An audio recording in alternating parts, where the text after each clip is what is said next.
안녕하세요. 1990년 8월 10일에 구원받고 울산교회에서 교제하고 있는 유도현 형제라고 합니다. 찬송을 이렇게 하면은 말씀을 전하는 사람이 굉장히 부담이 됩니다. 너무 잘해도 부담이 되기 때문에 아무튼 감사드립니다. 학예 수양회 때 부를 찬송이라고 소개를 해주셨는데요. 마치 수양에 온 것과 같은 그런 마음인 것 같습니다. 이런 찬송 다음에는 적어도 이유한 목사님이 등장하셔야 되는데 부족한 강사가 와서 죄송한 마음입니다. 울산에서 교제하고 있기 때문에 오늘 대구교회를 올 때 참 좀 친근한 그런 마음이 들었습니다. 개인적으로는 대구라는 지역을 예전에 대구 중부교회를 한번 방문한 적이 있고 그 다음에 처음으로 또 두 번째죠. 대구교회를 방문하게 됐는데 울산도 경상도 지역이고 또 대구도 경상도 지역이기 때문에 경상도의 이 복음화를 위해 힘쓰는 또 대구교회를 방문하니 처음이지만 굉장히 친근한 마음으로 오게 된 것 같습니다. 잠시 그 울산에 대한 소식을 간단하게만 말씀드리자면 울산 지역에는 동서남북에 각각 그 교회들이 있고 울산교회 그리고 동서남북의 교회 그리고 지난 4월 1일에 바닷가 쪽에 있는 울산 강동교회가 자립을 했습니다. 그래서 울산 강동교회는 성인 숫자 한 30명 정도 되고 지난주에 이제 입당식을 진행하게 됐습니다. 그래서 울산이라는 지역에 총 6개의 교회가 세워졌고 또 울산 강동교회가 지난주에 입당식 한 이후 내일부터 이제 첫 번째 대전도 집회를 하게 됩니다. 특별히 울산 강동교회의 자립 이후 첫 번째 집회를 우리 황종순 목사님께서 또 내일부터 말씀을 전해 주시기 때문에 우리 대구교회 성도님들이 우리 울산 강동교회와 또 울산 지역의 복음을 위해 더 많이 전해지기 위해서 기도를 같이 해 주시기를 부탁을 드리겠습니다. 그리고 황종순 목사님과의 개인적인 그런 또 관계는 제가 울산에 작년 9월 1일부로 발령을 받아서 제가 울산에 왔는데요. 발령 받은 다음 날부터 울산교회 대집회가 있었는데 역시 강사님이 황종순 목사님이셨습니다. 어디 가나 황종순 목사님이 계시는데요. 또 제가 울산에 가자마자 또 목사님 모시고 또 집회를 한 기억이 있어서 대구교회가 더 친근하게 또 느껴진 것 같습니다. 그래서 오늘 이렇게 대구교회 형제 자매님들과 만나 뵙게 되어서 너무나 하나님께 감사가 되고 함께 말씀을 통해 교제 나누는 귀한 시간이 되면 좋겠습니다. 그럼 제가 기도하고 시작하도록 하겠습니다. 사랑과 은혜가 많으신 아버지 하나님, 참으로 감사를 드립니다.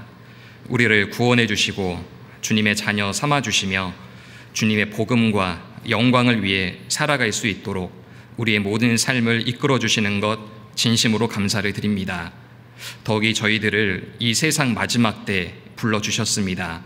그 어느 때보다도 부지런한 모습으로 주님을 섬기고 아직 구원받지 못한 많은 잃어진 영혼들에게 담대히 이 복음을 증거하길 간절히 원합니다. 연약하고 부족한 저희들과 늘 항상 함께 해주시고 또 저희들을 통하여 주님의 선하신 역사가 이루어지길 간절히 원합니다. 저희들 하나님 앞에서 깨끗하고 또 준비된 모습으로 살게 해주시고 우리 주변 잃어진 영혼들에게 담대히 이 복음을 선포하는 저희들이 되도록 도와주시길 간절히 원합니다. 저희들을 먼저 구원해 주신 이유와 목적을 저희들 마음속 깊이 새기며 저희들 하루하루 모든 삶이 주님의 영광을 드러내고 이 복음을 증거하는 삶이 될 수 있길 간절히 원합니다. 오늘도 주일을 맞이하여 저희들을 이 한자리에 불러 모아주신 것 감사를 드립니다. 세상 가운데에서 살아간다는 것이 결코 쉬운 일은 아니지만 하나님이 우리에게 주시는 말씀의 능력으로 저희들 옷을 입고 또 하나님이 함께 하신다는 믿음을 가지고 이 험한 세상 담대히 살아갈 수 있도록 도와주시옵소서. 죄로부터 구별되게 도와주시고 또 하나님의 사랑과 은혜를 마음속 깊이 새기며 많은 잃어진 영혼들에게 복음을 증거하는 삶이 되며 주님 오시는 그날 주님을 맞이할 수 있길 간절히 원합니다. 또한 이제 전국적으로 준비하고 있는 학예 수양회를 앞두고 있습니다. 이번 학예 수양회에도 하나님이 함께 해주시고 또 앞서 행해 주셔서 많은 영혼들이 구원받는 수양회가 되기를 간절히 원합니다. 저희들도 그 가운데에 함께 마음을 모으고 또 전도하는 데에 힘쓰며 이번에도 우리 주변에 많은 영혼들을 인도하는 수양회가 될 수 있길 간절히 원합니다. 오늘 주일 하루 우리에게 허락하신 이 시간 동안 우리에게 힘이 되고 또 위로가 되며 또한 우리에게 능력이 되는 말씀으로 이 시간을 채워주시고 형제 자매님들과 또 사랑의 교제를 나누면서 힘을 얻는 귀한 그리고 온전한 주일 하루가 될 수 있길 간절히 원합니다. 궂은 날씨지만 교회까지 또 발걸음을 하신 우리 모든 형제 자매님들에게 하나님께서 풍성한 은혜로 이 시간을 축복하여 주시옵소서. 모든 것을 주님께 의지합니다. 저희를 사랑하시는 예수님의 이름으로 감사하며 기도드렸습니다. 아멘. 구약성경 요나서 1장 말씀을 함께 찾겠습니다. 요나서 1장 1절부터 3절까지의 말씀입니다.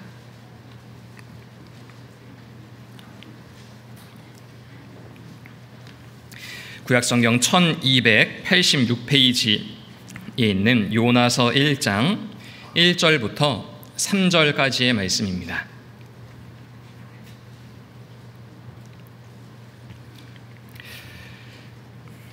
요나서 1장 1절부터 3절입니다. 약간 길지만 저희들 같이 한 목소리로 읽도록 하겠습니다. 여호와의 말씀이 아미떼의 아들 요나에게 임하니라. 이르시되 너는 일어나 저 큰 성읍 니느웨로 가서 그것을 쳐서 외치라. 그 악독이 내 앞에 상달하였음이니라 하시니라.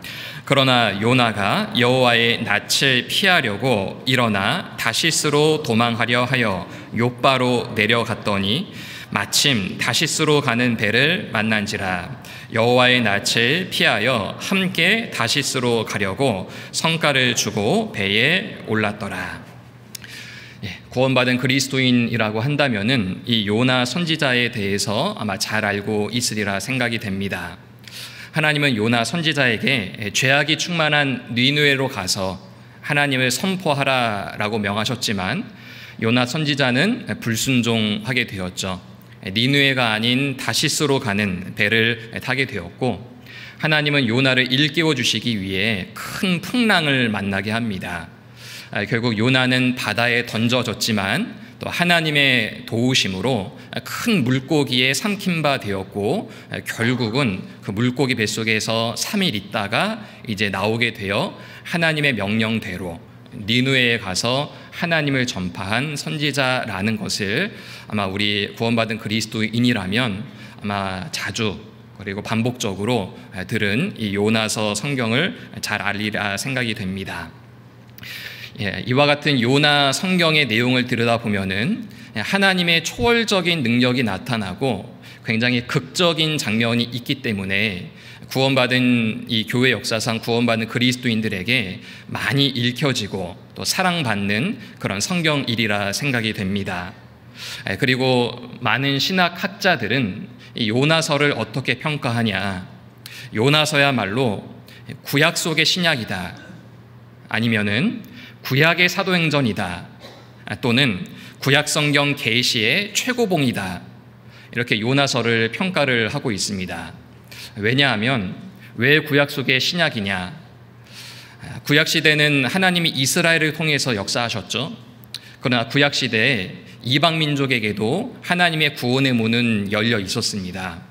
그래서 하나님은 이스라엘 민족 그들을 통해서 역사하셨지만 이방 민족에게도 하나님은 자신의 신됨을 드러내셨고 그들에게도 구원을 허락을 해주셨습니다. 요나서는 구약 성경이죠. 하나님의 역사가 이스라엘을 통해서 나타나는 그때 하나님은 니느웨 사람, 이방 민족의 구원까지 하나님은 계획을 하고 계셨던 겁니다.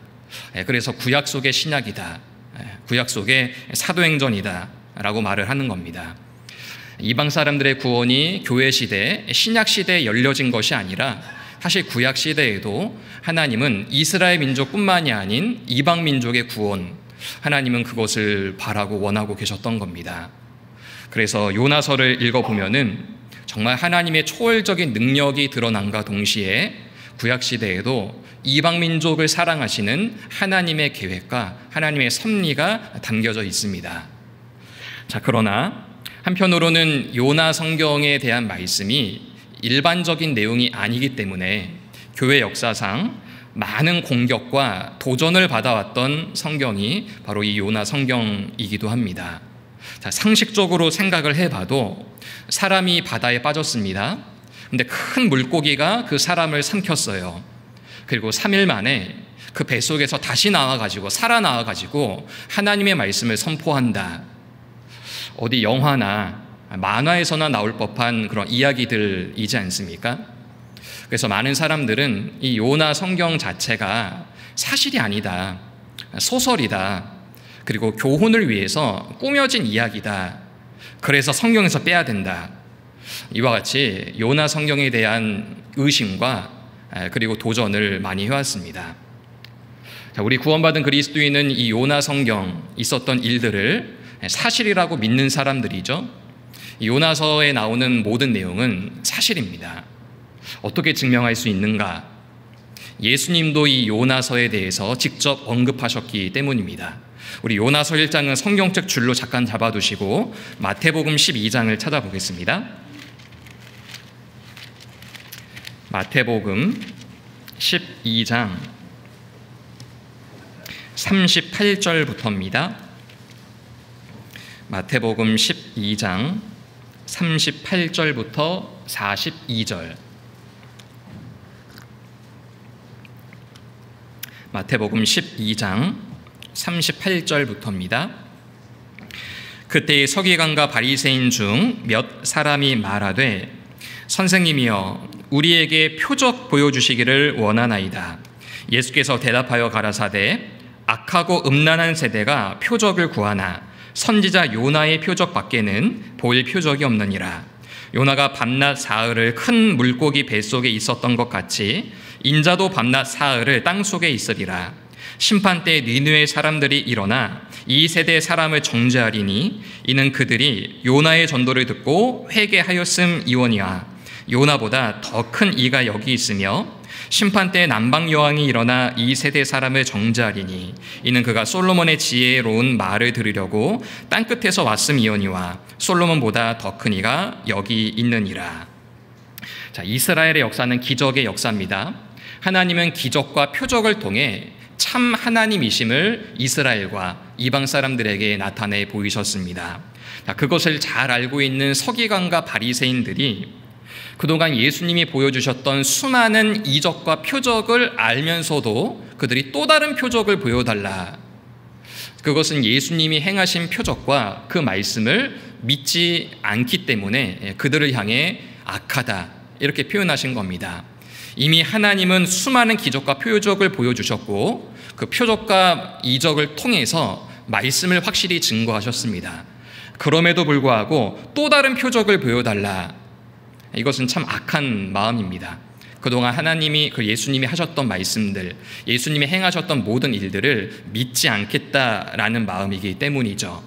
그러면서 예수님이 언급한 사건이 바로 요나에 대한 말씀입니다.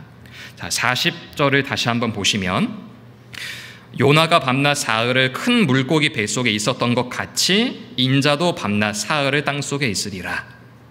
자, 구약시대 이 요나가 물고기 뱃속에 들어갔고 3일 만에 다시 살아나왔던 이 이야기를 언급하신 것 자체가 무엇을 의미합니까? 실제 있었던 사건이라는 것을 말하고 있는 겁니다.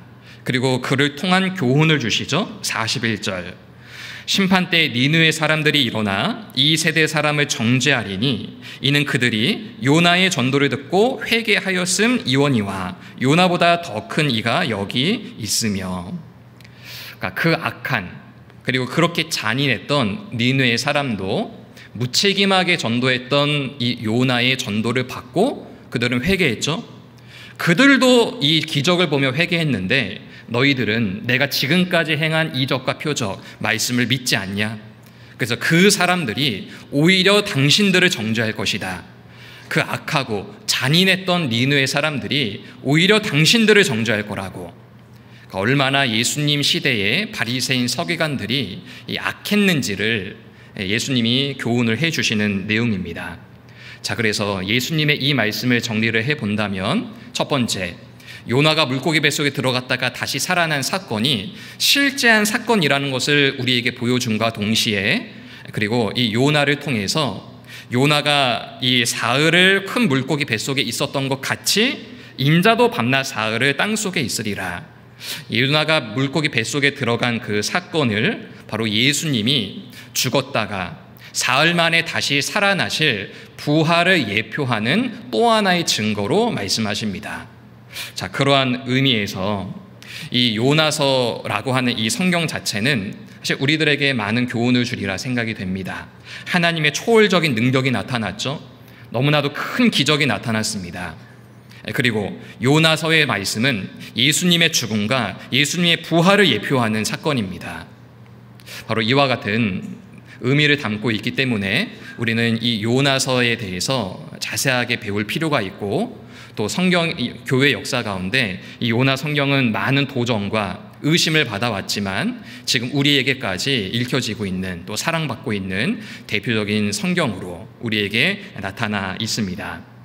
또한 요나라고 하는 이 사람은 구원받은 그리스도인의 모형이기도 합니다. 오늘 살펴볼 부분이 바로 이 부분입니다.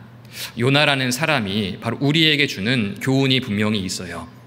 구원받은 그리스도인이라면은 어떠한 마음을 가지고 살아가야 할지 우리는 요나의 인생을 통해, 그리고 요나에게 나타난 하나님을 통해서 우리는 교훈을 받을 수 있을 것 같습니다. 자, 우리 다시 한번 요나서 1장으로 돌아가 보겠습니다.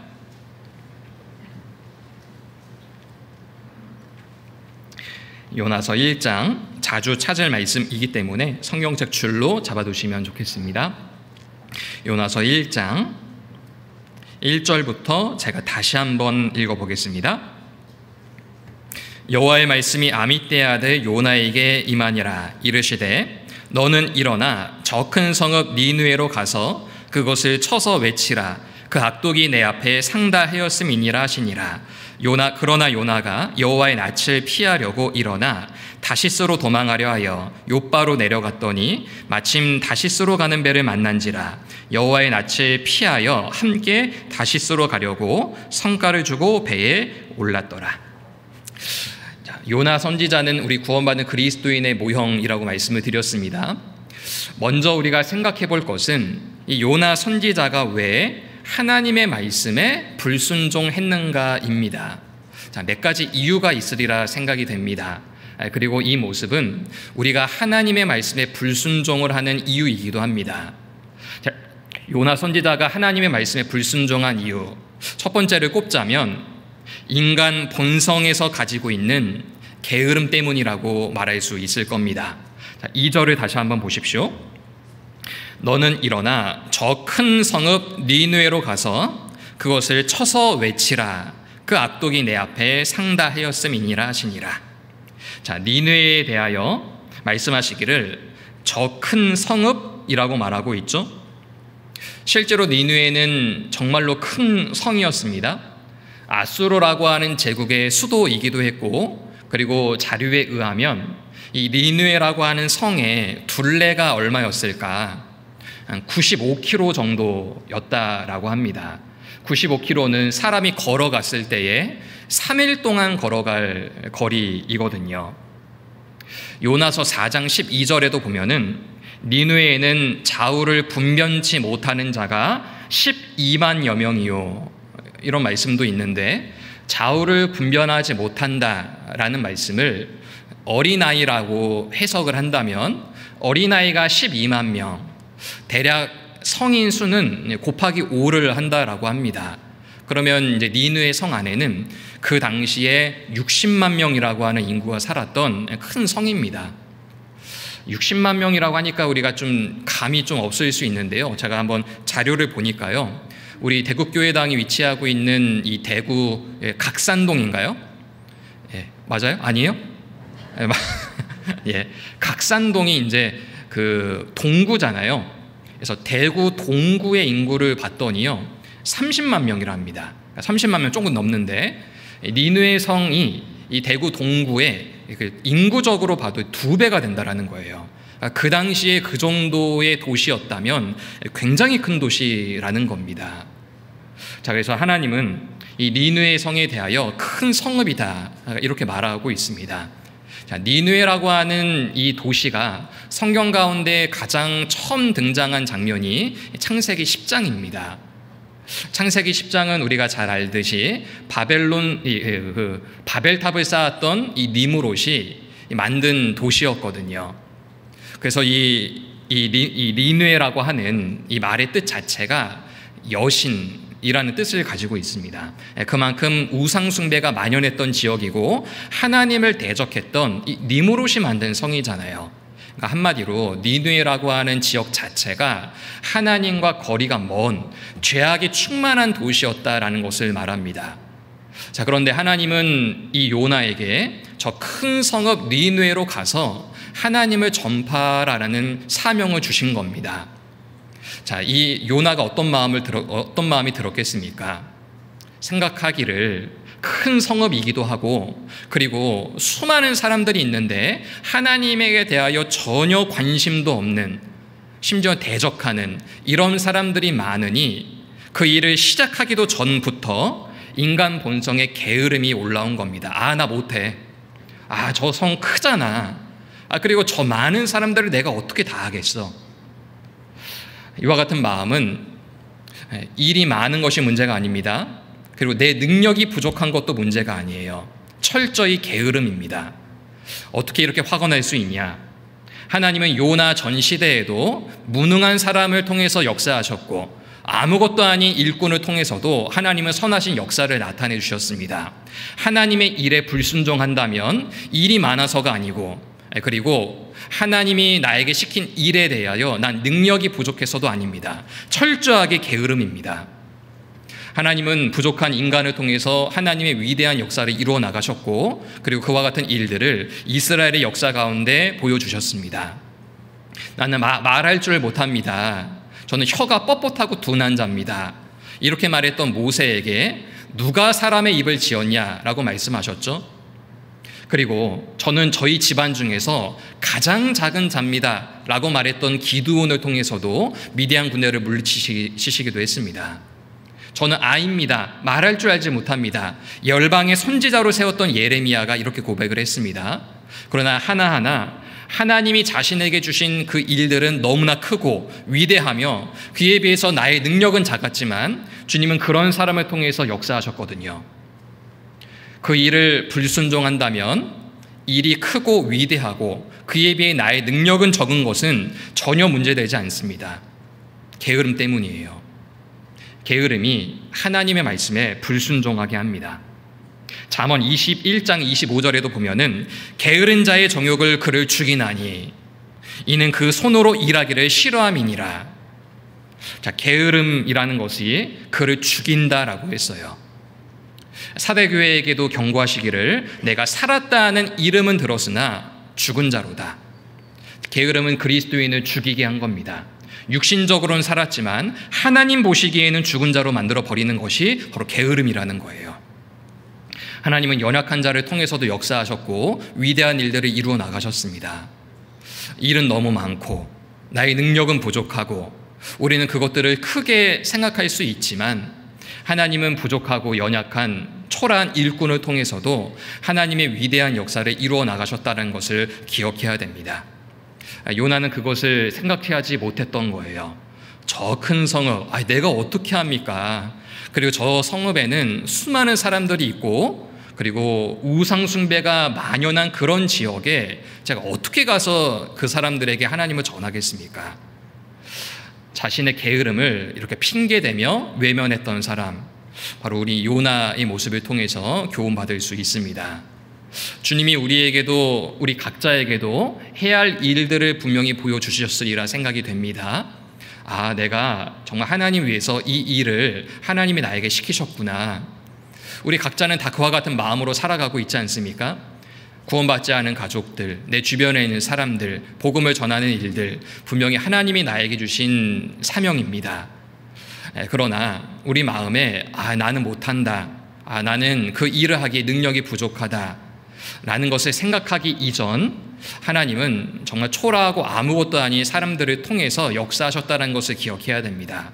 그리고 게으름에 핑계를 대며 하나님의 일에 외면하면 안 된다는 것을 우리에게 교훈을 해주고 계십니다. 자, 그래서 요나가 하나님의 말씀에 불순종했던 첫 번째 이유는 바로 게으름입니다. 자, 그리고 요나가 하나님의 말씀에 불순종했던 또 하나의 이유가 있습니다. 자기 생각으로 하나님의 말씀을 해석했기 때문입니다. 우리 한 장 넘겨 요나서 4장 1절 2절을 보겠습니다. 요나서 4장 1절 2절 두 구절 우리 역시 같이 읽어보겠습니다. 요나가 심히 싫어하고 노하여 여호와께 기도하여 가로되 여호와여, 내가 고국에 있을 때에 이러하겠다고 말씀하지 아니하였나이까. 그러므로 내가 빨리 다시스로 도망하였사오니 주께서는 은혜로우시며 자비로우시며 노하기를 더디하시며 인애가 크시사 뜻을 돌이켜 재앙을 내리지 아니하시는 하나님이신 줄을 내가 알았음이니이다. 자, 요나가 하나님의 부르심을 거부하고 다시스로 도망한 이유를 여기 분명히 밝히고 있습니다. 4장은 물고기 뱃속에 이미 들어갔다가 나온 상황이에요. 자, 그러나 요나는 니느웨로 가서 하나님의 말씀을 선포했지만 그 마음 가운데에는 여전히 그 말씀에 아멘하지 못하는 마음으로 하나님의 말씀을 듣는 지금 상황이라는 겁니다. 자, 1절에 요나가 심히 싫어하고 노하여, 그러니까 니느웨로 가기는 가는데 그 사람들에게 하나님에 대해서 전하긴 전하는데 그것을 심히 싫어했다라고 되어 있습니다. 노했죠? 그리고 2절에 말하기를 하나님에 대해서 정확하게 지금 말하고 있습니다. 중간에 보면 주께서는 은혜로우시며 자비로우시며 노하기를 더디하시며 인애가 크시사 뜻을 돌이켜 재앙을 내리지 아니하시는 하나님이신 줄을 내가 알았음이니이다. 자, 이 말을 말로만 본다면 맞는 말이죠.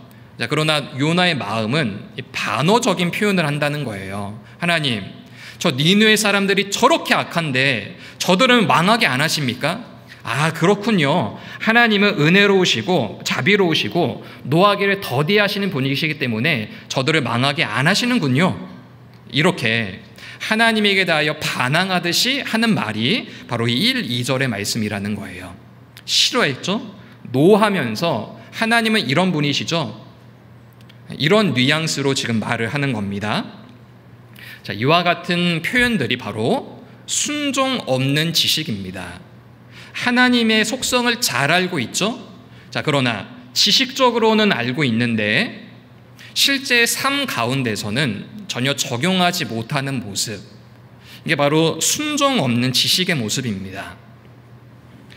사실 이와 같은 순종 없는 지식의 모습을 우리의 삶 가운데서도 혹 발견할 수 있으리라 생각됩니다. 예를 들면 하나님 앞에 숨길 수 있는 거 없죠? 하나님 앞에 무엇을 숨길 수 있겠습니까? 그것을 인정하지만 내 삶에 숨겨진 죄가 있고 그 죄에 대해서 버리지 않는 모습, 이것이 바로 순종 없는 지식입니다. 하나님이 모든 것을 다 알고 있다는 것을 인정하는데 나에게 숨겨진 죄가 있고 또 그걸 버리지 않아요. 이게 무슨 마음입니까? 순종 없는 지식입니다. 또한 하나님께서 내 기도를 들어주신다, 잘 알고 있죠? 그리스도인의 기도에 대해서 하나님이 응답해 주신다라는 마음을, 그리고 그 지식을 우리는 알고 있습니다. 그러나 기도하면서도 걱정이 돼요. 기도하면서도 염려됩니다. 이건 또 무슨 마음입니까? 이것이 바로 순종 없는 지식입니다. 하나님은 이런 분이야 라는 것을 알지만 실제 삶 가운데서는 적용하지 못하는 모습입니다. 또한 하나님은 모든 것을 아시는 분이시죠. 드러나지 않는 나의 희생, 헌신, 순종, 봉사, 이 모든 것들을 사실 주님은 다 아십니다. 자, 그런데 주님이 다 아시면 나는 만족한다. 세상 사람들이 다 몰라줘도 주님만이 나를 알아주시면 난 그것으로 만족한다. 그런 말은 하는데 누가 나의 수고와 희생과 헌신과 봉사에 대해서 알아주지 않으면 사람에게 실망하고 형제자매들에게 삐지고 이런 마음들이요, 순종 없는 지식의 모습입니다. 바로 요나의 모습이었던 거예요. 하나님은 은혜로우시고 자비로우시며 노하기를 더디하신 분이라는 것을 명확히 알았지만 삶 가운데서는 아멘하지 않는 모습입니다. 아마 요나는 자기 생각으로 하나님의 말씀을 해석했을 겁니다. 아니, 하나님은 이스라엘의 하나님 아니십니까? 왜 그런데 이방 민족을 구원하시려 하시는 겁니까?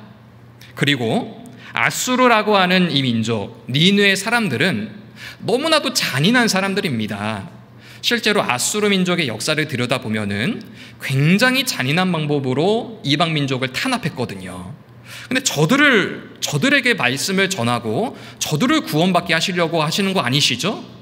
이런 마음이었던 겁니다.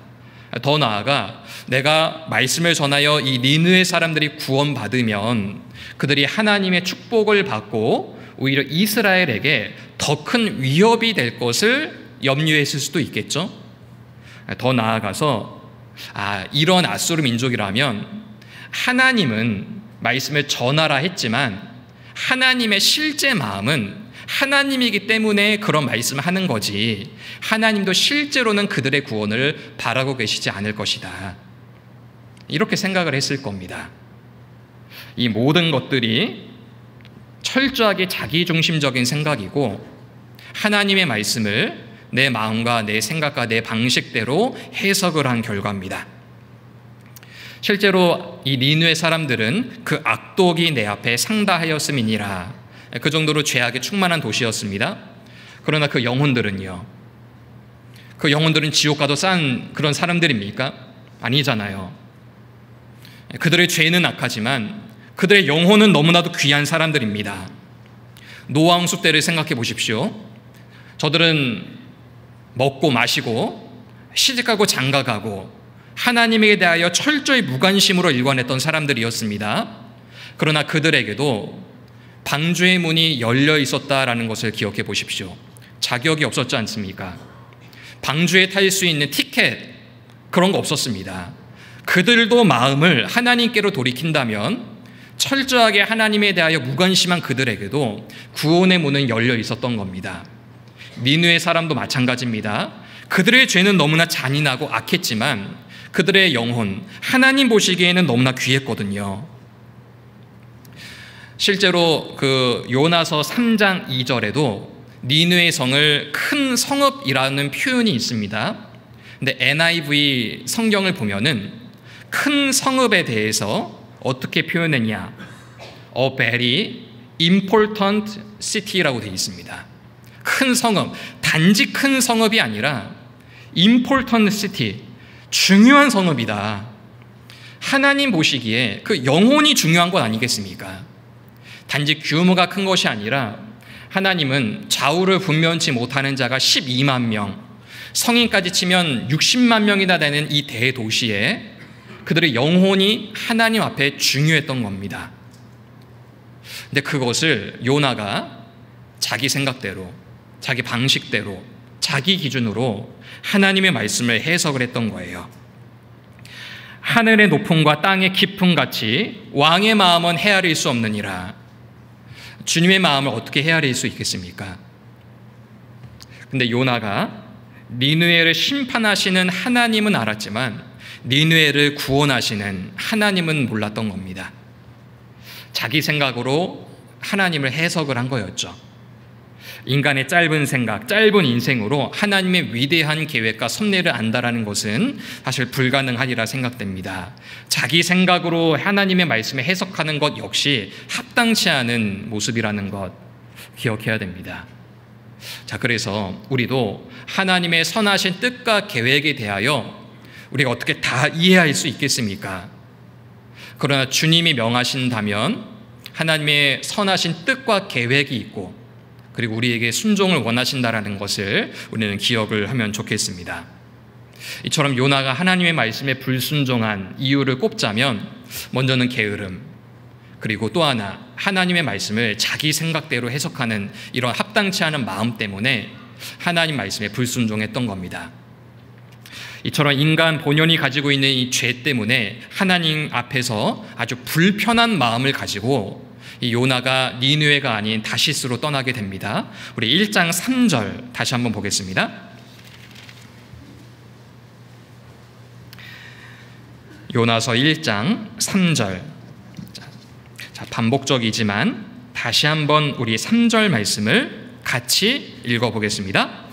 그러나 요나가 여호와의 낯을 피하려고 일어나 다시스로 도망하려 하여 욥바로 내려갔더니 마침 다시스로 가는 배를 만난지라. 여호와의 낯을 피하여 함께 다시스로 가려고 성과를 주고 배에 올랐더라. 자, 하나님 앞에 불편한 마음을 가지고 있었던 요나가 선택한 방향이 무엇이냐? 간단히 말하자면 하나님을 피하는 겁니다. 다른 말로 하나님을 모른 척하는 겁니다.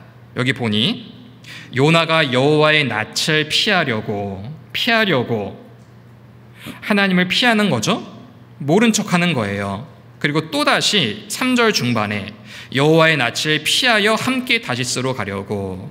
자, 여호와의 낯을 피한다라는 말이 한 구절 안에 2번이나 나와 있죠. 하나님 앞에 불편한 마음을 가지니까 자기 스스로도 하나님의 말씀에 순종하지 않는다는 것을 알기 때문에 이것을 그냥 가장 간단하게 해결할 수 있는 방법은 그냥 하나님 앞에 그냥 피하는 겁니다. 하나님을 못 본 채 하는 거예요. 하나님의 존재 자체를 부정하는 것은 아니지만 단지 피하는 겁니다. 그 자리에 안 있는 거예요. 도망가 버리는 겁니다. 자, 우리 구원받은 그리스도인도 하나님 앞에서 내가 무언가 좀 불편한 마음을 가지고 있다. 자, 이 마음을 가장 간단하게 사실 해결이라고 말할 수 없죠.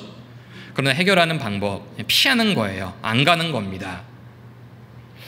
하나님 앞에 내가 죄에 대하여 분명히 내가 그 죄를 가지고 있지만 그 죄를 버리지 않아요. 죄책감이 있죠. 그 죄책감을 해결하는 방법, 교회 안 나가야겠다. 형제자매 무슨 낯으로 볼까? 사실 해결이라고 말할 수도 없는 거죠. 하나님 앞에서 불편한 마음을 가지면 이처럼 하나님을 피하고 교회를 피하고 형제자매들의 눈을 피하고 그리고 그것을 못 본 채 하는 겁니다. 자, 하나님을 피한다라는 것은 사실 너무나도 큰 죄가 됩니다. 왜냐? 너는 범사의 그를 인정하라. 내가 피한다 하더라도 하나님을 정말 피할 수 있습니까? 요나 드러낸 거 보세요. 절대로 피할 수 없습니다. 아이성 전투에서 아간이 남몰래 금덩이 하나 외투 한번 훔쳤죠? 자기밖에 모릅니다. 그러나 하나님이 결국 드러내셨습니다. 다 알고 계시죠? 피할 수 없어요. 아나니아와 삽비라가 교회의 물건을 훔쳤죠? 불편한 마음. 그러나 우리 가족만, 우리 부부만 함구하면 돼. 정말 그것이 방법입니까? 주님이 다 드러내셨잖아요. 이처럼 하나님을 피하는 것, 또 하나님을 못 본 채 하는 것은 하나님을 인정하지 않는다라는 너무나도 큰 죄가 됩니다. 혹 우리의 신앙 가운데 이와 같은 모습이 있는 것은 아닌지 돌아봐야 됩니다. 하나님을 피하려고 하고 형제자매들의 눈빛을 마주치려고 하지 않고 그리고 방관자처럼 멀리 있는 나그네처럼 그런 마음으로 하나님 앞에 나아가면 안 되거든요. 그리고 그런 마음을 갖고 있다는 것 자체가 내 안에 죄가 있다라고 하는 확실한 증거입니다. 그거 버리지 않으면 불편하거든요. 언제까지 우리가 불편한 마음으로 신앙생활 할 수 없지 않겠습니까? 담대히 버려야 됩니다. 하나님 앞에 부끄러움이 없는 일꾼으로 인정된 자 되기를 힘써야 됩니다. 하나님 앞에 불편한 마음을 가진과 동시에 그래도 우리는 하나님께 귀 쓰임받고자 하는 마음도 갖고 있잖아요. 이게 얼마나 갈등이 되고 고민되는 모습입니까? 결단해야 됩니다. 반드시 버려야 돼요. 그래야 하나님을 못 본 채 안 할 수 있고 하나님의 부르심에 내가 적극 응답을 할 수 있습니다.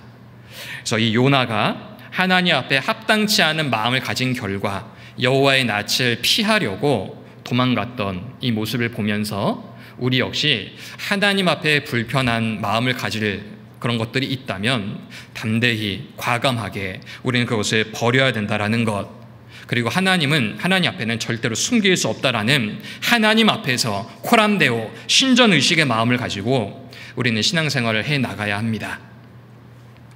자, 요나가 하나님 앞에 불순종한 이유에 대해서 몇 가지를 살펴보게 되었습니다.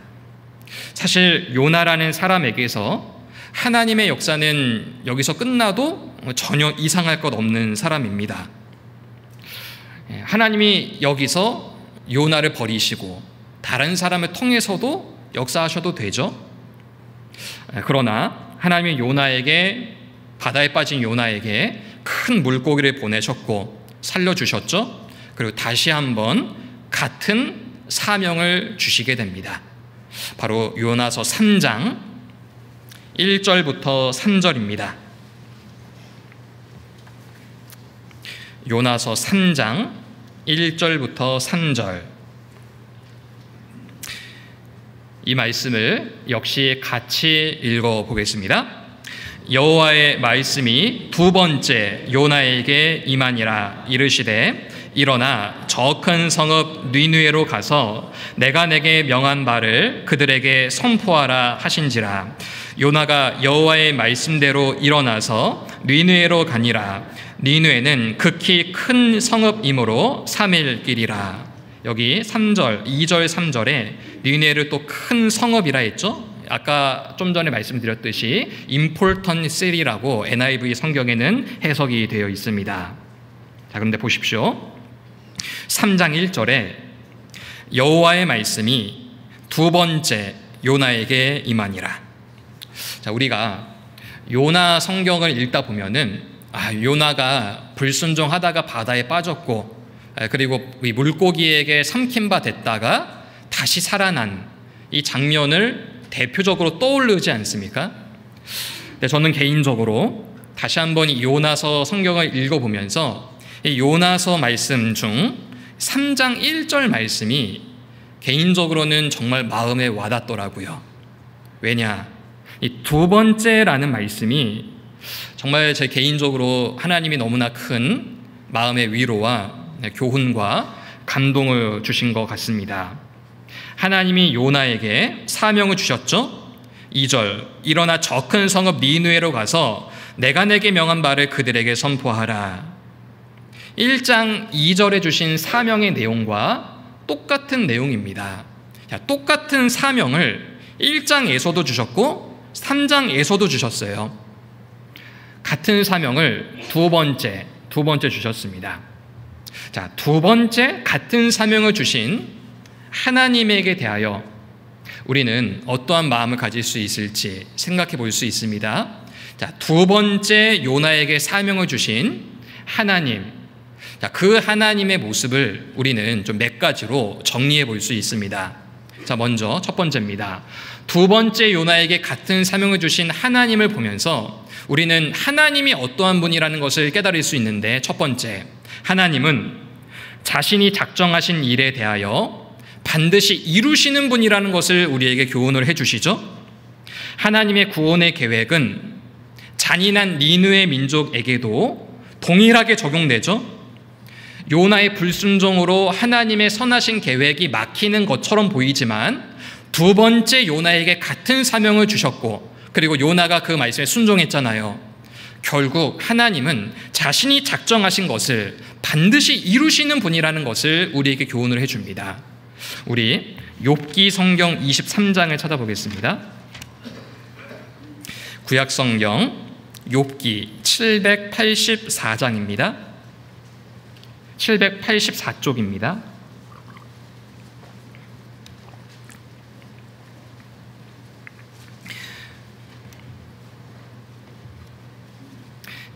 욥기 23장 13절 14절. 욥기 23장 13절, 14절. 이 말씀도 우리 같이 읽어보겠습니다. 그는 뜻이 일정하시니 누가 능히 돌이킬까? 그 마음에 하고자 하시는 것이 있으면 그것을 행하시나니 그런즉 내게 작정하신 것을 이루실 것이라. 이런 일이 그에게 많이 있느니라. 자, 하나님은 그 뜻이 일정하시다, 변하지 않는다 라고 말씀하십니다. 예수 그리스도는 어제나 오늘이나 영원토록 동일하시니라. 주님의 가장 큰 특징이 무엇입니까? 변하지 않는다는 거예요. 일정하시다는 겁니다. 주님께서는 모든 만인에 대한 구원의 계획을 갖고 계셨어요. 사단의 방해든 인간의 불순종이든 하나님의 일정하신 뜻을 방해할 수 있겠습니까? 잠시나마 방해할 수 있다 하더라도 절대로 하나님이 뜻을 정한 거에 대해서 막지 못합니다. 자, 하나님은 요나를 통해서 니느웨 사람들을 구원하실 것이라는 뜻을 세우셨어요. 요나의 불순종을 통해 하나님의 선하신 뜻이 가로막히는 것처럼 보입니다. 사단 마귀도 요나의 마음 가운데 하나님 말씀에 불순종할 마음을 넣었다라고 할 수도 있어요. 그러나 하나님의 뜻이 성취되지 않습니까? 두 번째 말씀하시는 것을 통해서 하나님은 반드시 그 뜻을, 그 계획을 그 사람을 통해서 이루시는 분이라는 것 우리에게 알려주십니다. 자, 하나님은 요나뿐만이 아니라 우리 각 그리스도인에게도 작정하신 것이 분명히 있습니다. 나의 불순종, 나의 연약함, 여러 가지들의 상황들, 이런 것들 때문에 잠시 더딘 건 있더라도 반드시 이루시는 분입니다. 내가 순종함으로 나아간다면 주님이 나에게 작정하신 일들 분명히 주님은 이루시는 분이시거든요. 나의 연약함과 무능함은 문제될 것이 아무것도 없습니다. 우리는 하나님이 나에게 작정하신 일이 있다는 것 기억해야 됩니다. 그리고 중간중간마다 사단의 방해, 유혹들, 나의 무능함, 이런 것들 때문에 그런 것이 더디 이루어진다 할지라도 주님은 내게 작정하신 것을 이루실 것이라. 그에게는 이런 일들이 많이 있느니라. 그 믿음을 가져야 됩니다. 두 번째, 요나에게 사명을 주신 모습을 통해 하나님은 자신이 작정하신 일을 반드시 이루시는 분이시구나. 나는 연약하지만 주님은 이루시는 분이라는 것, 우리 그리스도인은 이런 믿음을 가져야 됩니다. 또 요나에게 두 번째 말씀하신 또 하나의 이유가 있습니다. 하나님은 실패하고 불순종한 사람에게도 다시 한번 기회를 주시는 분이라는 것 우리에게 알려줍니다. 요나는 너무나도 명확하게 하나님 말씀에 불순종했죠. 그 결과 하나님께 버림받는다 하더라도 핑계댈 게 없는 사람입니다. 하나님, 이렇게 저를 버리십니까? 그렇게 얘기해도 야, 너가 나 버렸잖아. 그 말에 요나가 어떤 핑계를 댈 수 있겠습니까? 요나라는 사람에 대하여 하나님의 역사가 떠나도 아무런 핑계댈 수 없는 상황이 요나 선지자의 상황이었습니다. 자, 그러나 하나님의 은혜는 이처럼 실패하고 하나님의 말씀에 불순종한 사람에게도 다시 한번 기회를 주시는 은혜와 사랑으로 나타납니다. 1장에 나온 사명과 3장에 나온 사명이 동일한 사명이죠. 다시 한번 기회를 주신다라는 의미예요. 요나에게 기회를 주신 겁니다. 하나님의 은혜와 사랑입니다. 요나뿐만이 아니라 성경에는 하나님의 말씀에 실패하고 불순종하고 믿음으로 행하지 않았던 많은 사람들이 등장하는데 중요한 것, 그들에게 또다시 기회를 주시는 하나님의 은혜와 사랑이 성경 많은 곳에서 나타나 있습니다. 그 중에 대표적인 사람이라 한다면 믿음의 조상이라고 불리는 아브라함도 여기에 포함되는 사람이거든요. 자, 우리 창세기 16장도 찾아보겠습니다.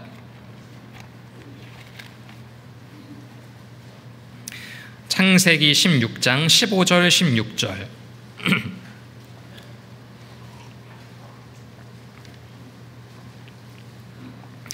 창세기 16장 15절 16절 제가 읽겠습니다.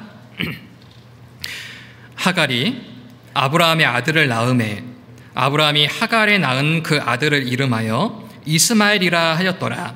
하갈이 아브라함에게 이스마엘을 낳을 때에 아브라함이 86세이었더라. 자, 그리고 17장 1절을 보시면 아브라함의 99세 때에, 이런 말씀으로 17장이 시작되죠. 자, 보세요. 하나님은 창세기 12장을 통해서 아브라함에게 세 가지 약속을 해주셨죠. 내가 내게 지시할 땅으로 가라. 내가 너로 큰 민족을 이루게 하겠다. 그리고 복의 근원이 되게 해주겠다. 세 가지 약속을 주셨습니다. 그 중에서도 큰 민족을 이루게 하겠다라는 것은 분명히 아들을 주시겠다라는 약속입니다. 자, 그런데 이 16장까지 아브라함이 86세가 될 때 여태까지 아들이 없었어요. 자, 인간적인 마음이 올라왔을 겁니다. 이러다가 내가 그냥 할아버지 되겠는데? 그걸 사라 역시 마찬가지죠. 할머니 돼가고 있잖아요. 인간적인 방법으로 이제 자식을 낳을 수 있는 환경이 아닌 상황이 되어가는 겁니다. 그때 아브라함이 아주 인간적인 방법으로 아들을 낳습니다. 여종 하갈을 통해서 이스마엘을 낳았죠. 야, 얘라도 낳아야 된다. 철저히 인간적인 방법입니다.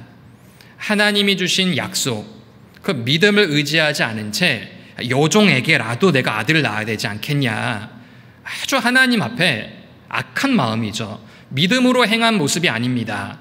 그렇게 해서 이스마엘을 낳을 때가 아브라함의 86세였습니다. 그리고 나서 17장 1절 아브라함의 99세 때에, 그러니까 16장 마지막 절과 17장 1절의 이 사이, 한 구절의 사이가 이제 13년이라는 시간이 지나고 있죠. 자, 믿음의 조상 아브라함이라 한다면 아브라함의 한마디, 행동 하나 정말로 중요한 의미를 담고 있을 텐데, 이 13년이라는 기간이 성경에 단 한 구절이 없었던 거예요. 그러니까 하나님의 역사가 아브라함의 13년 동안 침묵하셨다는 거죠. 아브라함에게 아무런 말씀도 하지 않으셨고 아브라함을 통해서 어떠한 일도 행하시지 않았던 것을 이렇게 침묵으로, 아무런 기록이 없는 것으로 나타내 보이셨습니다. 어떻게 보자면 하나님 앞에 믿음으로 행하지 않은 그 결과 하나님의 아브라함을 13년 동안 징계를 내리신 거예요. 아무리 기도해도 하나님의 응답이 없고 아무리 수고하고 노력해도 나를 통한 하나님의 역사가 없는 것, 징계잖아요. 아브라함도 이런 인생이 있었습니다. 그러나 17장 1절 보십시오. 아브라함이 99세 때에 여호와께서 아브라함에게 나타나서 그에게 이르시되 나는 전능한 하나님이라 너는 내 앞에서 행하여 완전하라.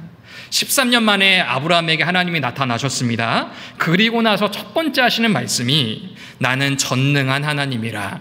왜 하필 전능한 하나님이다 라고 하는 이 한마디로 나타나셨을까? 인간적인 방법으로 자식 낳았잖아요. 내 힘으로 뭔가 큰 민족을 이루려고 했잖아요. 근데 하나님은 전능한 하나님입니다. 돌덩이를 들어서도 아브라함의 자손을 만드실 수 있는 분이 하나님입니다.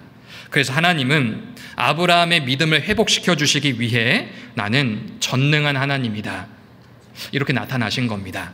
아마도 이 13년이라는 기간 동안 성경에 기록은 없지만 분명히 아브라함도 돌이켰을 거예요. 아, 내가 하나님의 말씀, 그리고 믿음이 아닌 내 방법으로, 내 방식대로, 내 생각대로 행했구나. 철저히 돌이켰을 겁니다. 그래서 99세 때에 하나님이 다시 나타나시지 않았습니까? 어찌 보면 아브라함에게 다시 한번 기회를 주신 겁니다. 믿음으로 행하지 않았던 그 아브라함에게 하나님이 떠나셔도 됐었죠? 야, 넌 이제 아웃이야, 이럴 수도 있었겠죠? 그러나 다시 한번 기회를 주셨잖아요. 그리고 이삭을 허락하셨습니다. 아브라함을 통해서 이스라엘을 나게 하셨습니다. 다시 기회를 주신 거죠. 두 번째, 요나에게 나타나신 것처럼 아브라함에게도 기회를 주셨습니다. 자, 아브라함 뿐이겠습니까? 요나 뿐이겠습니까? 베드로는 어떠합니까? 예수님을 부인하지 않겠다라고 호언장담했던 베드로도 3번이나 예수님 부인했죠? 예수님이 부활하셔서 베드로 모른 척했어도 베드로가 할 말이 없을 거예요. 그러나 베드로에게 친히 나타나시며 내 양을 먹이라, 내 양을 치라 말을 먼저 건네주셨잖아요. 모른 척할 수도 있고 일부러 안 만나러 갈 수도 있는데 친히 만나러 가시고 그리고 그 베드로에게 말을 붙이셨어요. 기회 주신 거죠. 베드로도 다시 한번 기회를 주신 예수님 앞에 이제는 정말로 합당한 모습으로 위대한 사도로 다시 살아갔습니다. 바울의 전도 여행 중 중간에 돌아간 마가 같은 사람도 있습니다. 마가는 바울의 전도 여행 가운데 나도 같이 가자라고 해서 동행했던 사람이었어요. 그런데 한 가지로 순종하지 아니하며 돌아가 버렸던 사람이었습니다. 그래서 다시 한번 바울이 전도 여행을 떠날 때 바나바가 마가를 데리고 가자 했는데 바울이 그걸 거부했죠. 중간에 포기했던 사람이었잖아요. 그리고 실라를 데려갑니다. 그런데 이 마가라는 사람이 골로새서에서 다시 등장하거든요. 지금 나와 함께 있는 마가, 감옥에 갇혀 있었던 바울과 함께 동역하고 있는 마가의 모습으로 재등장을 합니다. 그리고 그 마가가 마가복음의 기자가 되기도 했습니다. 이 마가, 처음에는 바울의 전도 여행 때 같이 동행한 사람이었는데 중간에 돌아가 버리고 그 다음 전도 여행에서는 배제된 사람이었지만 다시 한번 하나님 앞에 돌이키고자 하는 마음으로 마음을 다시 붙잡게 됐고 그리고 주님이 다시 한번 주신 두 번째 기회를 붙잡은 사람이 되었습니다. 자, 이러한 모습을 보면은 하나님은 실패한 사람, 하나님 말씀에 불순종한 사람, 그런 사람에게 분명히 다시 한번 기회를 주시는 분이라는 것을 기억해 볼 수 있습니다. 자, 이와 같은 사람을 멀리서도 찾을 것 없습니다. 사실 내가 그러잖아요. 내가 얼마나 구원받은 이후에도 하나님 앞에 불순종하고 합당치 않은 모습을 살아갈 때 분명히 있잖아요. 그러나 주님은 나에게 오늘이라는 시간도 주셨어요. 그리고 내가 해야 할 일도 주님이 보여주셨습니다. 그것은 철저히 하나님이 나에게 기회를 주시고 두 번째 기회를 주시는 하나님의 은혜라는 것을 우리는 부정할 수 없습니다. 나에게 오늘이라는 시간을 주신 하나님, 그리고 나의 눈에 해야 할 일을 보여주신 하나님, 부족하고 연약한 나에게도 교회의 작은 일이어도 명하신 하나님께 나에게 정말 다시 한번 기회를 주신 하나님, 그 하나님께 감사한 마음을 우리는 가질 수밖에 없습니다. 자, 그래서 두 번째 요나에게 기회를 주신 하나님의 모습을 보면서 우리는 정말 나에게 다시 한번 기회를 주신 하나님 앞에 감사한 마음을 갖게 됩니다. 자, 또 요나에게 두 번째 하나님의 말씀이 임하셨죠. 자, 그 하나님을 보며 우리는 또 하나 생각해 봐야 될 것은 하나님은 우리의 순종을 원하시는 분이라는 것을 우리는 기억해야 됩니다. 두 번째 기회를 주셨어요. 근데 그 기회라는 것이 무슨 기회입니까? 바로 순종의 기회입니다. 자, 3장 1절 다시 한번 우리 찾아보겠습니다. 요나서 3장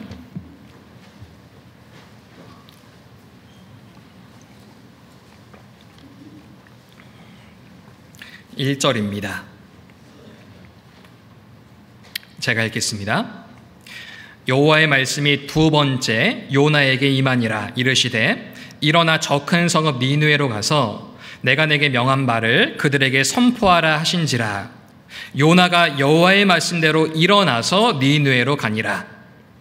자, 3절에 요나가 여호와의 말씀대로 일어나서 니느웨로 갔다라고 되어 있는데 히브리 원어를 보면은 맨 3절 앞에 생략되어 있는 접속사가 하나 있다고 합니다. 자, 그래서 그 접속사가 히브리어로 와우라고 하는데 지금, 그때라는 뜻을 가지고 있습니다. 하나님은 요나에게 다시 한번 사명과 기회를 주셨고 요나는 바로 지금 명령하신 그때 순종하여 니느웨로 갔다. 이게 이제 원어적인 의미입니다. 자, 와우, 지금, 그때 이와 같은 접속사가 들어가 있는 이유는 하나님의 말씀에 즉각적인 순종을 했다라는 것을 강조하는 표현이라는 거예요. 자, 하나님은 우리 그리스도인에게 순종을 원하십니다. 야, 그 일을 얼마나 했냐, 성과가 뭐냐, 그걸 물어보시는 것이 아니라 순종했냐, 그걸 보는 거거든요. 예수님께서 누가복음 5장에 시몬을 부르실 때에 어부였던 시몬에게 깊은 데로 가서 그물을 던지라 라고 명령을 하셨습니다. 시몬은 뱃사람이었어요. 평생을 고기 잡는 어부였습니다. 밤이 새도록 고생했지만 그날 고기 한 마리도 잡지 못했어요. 경험적으로 봤을 때 오늘은 고기 안 잡히는 날입니다. 예수님, 오늘은 고기 없어요. 오늘은 그물 내리는 게 이게 손해입니다. 오늘은 접어야 돼요. 이것이 인간적인 마음이잖아요. 그러나 예수님은 깊은 데로 가서 그물을 던지라고 했습니다. 시몬이 고백하기를, 선생이여, 우리가 밤이 맞도록 수고하였을 때 얻은 것이 없지만 말씀에 의지하여 내가 그물을 내리리이다. 순종했죠? 그물 고기 몇 마리 잡았냐? 그거 물어보신 게 아니라 말씀에 의지하여 내가 그물을 내리겠습니다. 주님은 순종을 보십니다. 그 결과 어떻게 됐습니까? 그리한즉 고기를 애운 것이 심이 많아 그물이 찢어지는지라. 경험적으로 보면 고기가 안 잡히는 날인데 순종했더니 결실은 자연스럽게 따라왔던 거예요. 이처럼 주님은 순종을 원하십니다. 나의 경험, 나의 지식, 나의 능력, 그리고 그로 인한 성과, 결과, 이런 것들은 전혀 중요한 것이 아닙니다. 주님이 나에게 명하신 일이 아무리 크고 위대한 일이라 하더라도 내 능력과 내 경험을 봐서도 그걸 하지 못한다라고 해도 주님이 명하셨다면 우리는 순종해야 됩니다. 순종하는 자에게 주님은 자연스럽게 그 결과를 주십니다. 믿음의 위인들은 신앙을 순종으로 배웠습니다. 순종에 관한 너무나도 많은 명언들이 있어요. 참된 그리스도인은 왜라는 의문을 십자가에 못 박고 의문 없이 순종하는 사람이다. 10년의 공부보다 5분의 순종으로 더 많은 것을 터득한다. 하나님께 순종하는 것은 그에 대한 신실한 신앙의 증거요, 가장 고상한 사랑의 행위이다. 영적인 성숙은 학식에서 오는 것이 아니라 하나님의 뜻을 알고 순종하는 데에서 온다. 우리의 생각하는 것, 우리의 아는 것, 우리의 믿는 바도 우리의 순종하는 바에 비하면 별로 중요한 것이 못 된다. 지연된 순종은 불순종이다. 진정한 순종은 뒤로 미루는 것도 아니요, 의심하는 것도 아니다. 믿음의 위인들, 먼저 신앙을 걸어간 사람들이 신앙을 어떻게 배웠냐? 순종을 통해 배운 겁니다. 내 능력, 내 지식, 내 경험, 그걸 봐서는 안 되거든요. 요나처럼 저 큰 성읍에 가서 어떻게 하나님을 전파할 수 있겠습니까? 이건 내 능력 밖의 일입니다. 이렇게 우리도 핑계댈 수 있거든요. 주님께서는 성과를 내놓으라 하신 분이 아니라 그래서 순종했냐, 그걸 보시는 분이십니다. 그래서 우리 요나에게 두 번째 기회를 주신 것은 너 그래서 니느웨 사람 몇 명 구원시켰냐, 그거 물어보시려는 것이 아니라 순종했냐 안 했냐, 순종의 기회를 다시 한번 주시는 겁니다. 하나님이 나에게도 똑같은 사명을 주신다면 그거를 얼마나 잘하고 또 얼마나 성과를 내냐, 그거 보시려는 게 아니라 순종했냐 안 했냐, 그거 보시려는 거거든요.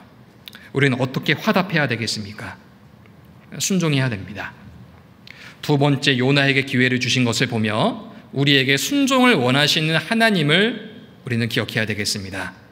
자, 그리고 또 하나, 요나에게 두 번째 기회를 주신 하나님을 우리가 생각해 보면서 결국은 하나님은 복음을 전하기를 정말로 간절히 원하시는 분이라는 것 우리에게 알려주십니다. 자, 요나서 1장 2절을 보십시오.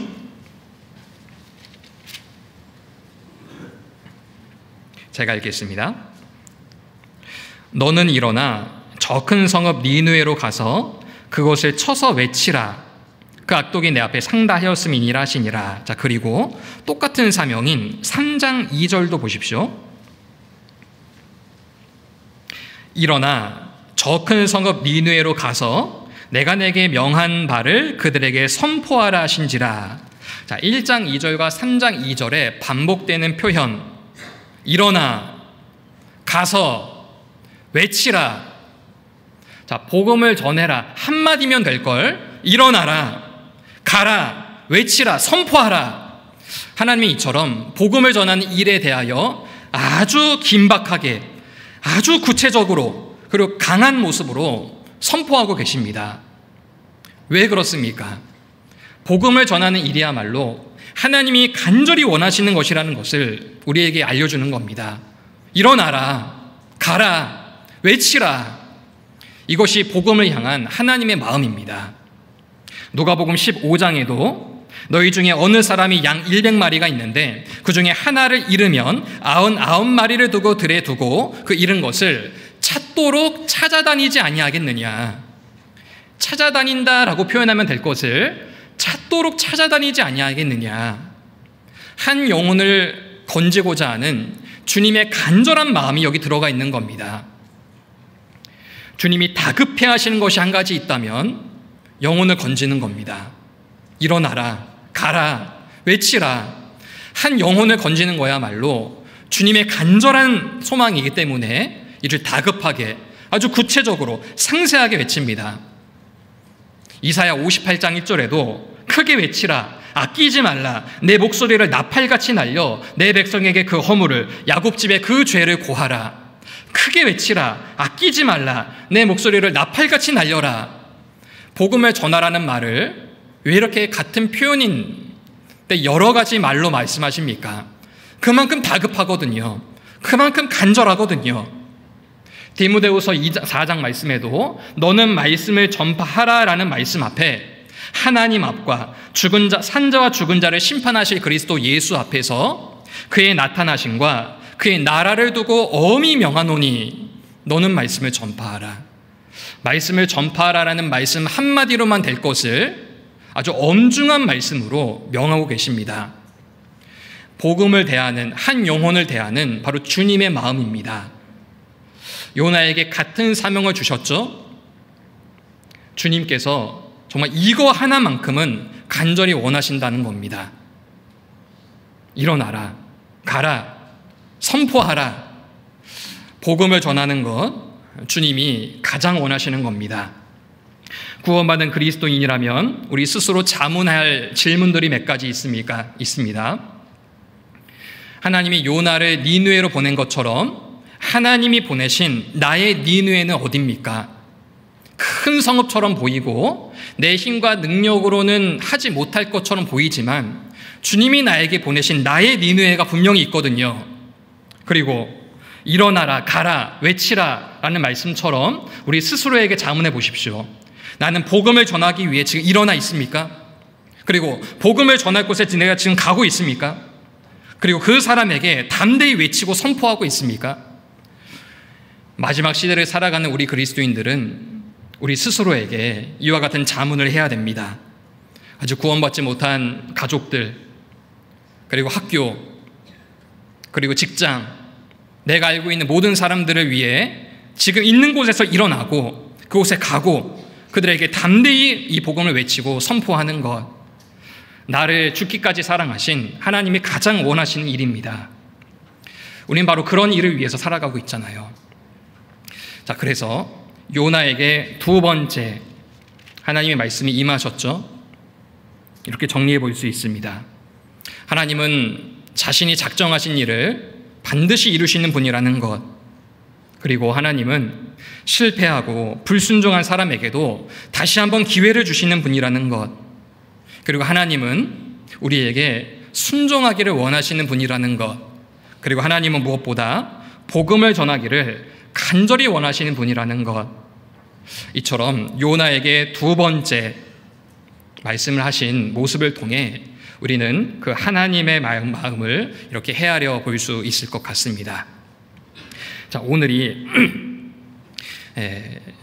2024년 6월 30일입니다. 벌써 2024년의 반이 오늘로 지나가고 있습니다. 우리가 연초에 시작할 때 분명히 우리 이런 마음이었을 거예요. 하나님이 2024년이라는 시간을 나에게 허락해 주셨다. 정말 올해는 마지막이라는 마음으로 살아가 보겠다. 사실 우리 연초 다 그렇게 시작했잖아요. 벌써 반이 지나갑니다. 그리고 이제 나머지 반이 남았어요. 한 해 반이 지난 지금 우리가 생각해 볼 수 있는 건 앞에 있었던 6개월, 하나님 앞에서 정말 아주 성공적인 합당한 모습으로 살아간 분들도 많이 계시겠지만, 혹 내가 요나처럼 게으르고 하나님의 말씀을 내 맘대로 받아들이고, 그리고 나의 부족함과 연약함 때문에 넘어지고 쓰러지고 죄와도 구별되지 않고 이런 모습으로 혹 산 것은 아닌지, 한 해 반을 마무리하는 이때 우리는 지나온 반년을 먼저 돌아봐야 되겠습니다. 그리고 내일 7월 1일 새로운 반의 시작이죠. 주님이 나에게 또 한 번의 기회를 주신 겁니다. 새로운 마음으로 살아보라고. 전반기 동안에는 잘 못하고 하나님 앞에 계획했던 일들을 잘 못 이루고 나의 부족함만 드러났던 그런 한 해 반이었다면, 나머지 반은 다시 한 번 기회를 주시고 두 번째 나에게 기회를 주시는 하나님을 기억하면서 나머지 한 해 반을 난 어떻게 보내야 될지 우리는 하나님 앞에 다시 한번 마음과 각오를 새롭게 해야 됩니다. 주님이 나에게도 두 번째 나타나신 겁니다. 사실 두 번째만 나타났습니까? 주님이 나에게 주신 기회 두 번입니까? 수십 번, 수백 번은 될 겁니다. 그 중에 단 한 번이라도 나는 붙잡아야 됩니다. 주님이 주신 기회가 있다면 그것이 매일같이 반복되는 일이라 하더라도 한 번은 내가 정말 주님 앞에 순종해야 될 거 아니겠습니까? 한 번은 정말 끝까지 가야 되지 않겠습니까? 이것이 나에게 수없이 많은 기회를 주신 하나님의 은혜에 대하여 내가 보답하는 길입니다. 이제 다가오는 학예 수양이 있죠. 한 해의 반을 이제 정말 마음을 잡고 열심히 살아보라고 주님이 학예 수양회라는 기회를 주셨습니다. 어떻게 살아야 되겠습니까? 수양회를 앞두고 정말 마음을 한 영혼이라도 건지고자 하는 마음을 가지고, 그리고 나머지 반은 앞선 반은 내가 잘 못 살았다 하더라도 나머지 반은 잘 살아야 될 거 아니겠습니까? 그래서 이번 한 해의 반, 오늘 6월 30일을 잘 마무리하고 잘 정리하고 내일 7월 1일 새로운 한 해의 반은 정말 하나님 앞에 새로운 마음과 새로운 각오로 힘차게 다시 시작하는 저희들이 되며, 특별히 학예 수양회를 하나님 앞에 정말 잘 준비하는 저희들이 되면 좋겠습니다. 기도하고 마치겠습니다. 사랑과 은혜가 많으신 하나님 아버지, 감사를 드립니다. 우리를 구원해 주시고 또 우리에게 새로운 삶을 허락해 주신 것 너무나도 감사를 드립니다. 우리가 이 땅에 살아가는 이유와 목적이 하나님의 복음의 말씀을 힘있게 증거하는 것이라는 걸 너무나도 잘 알고 있습니다.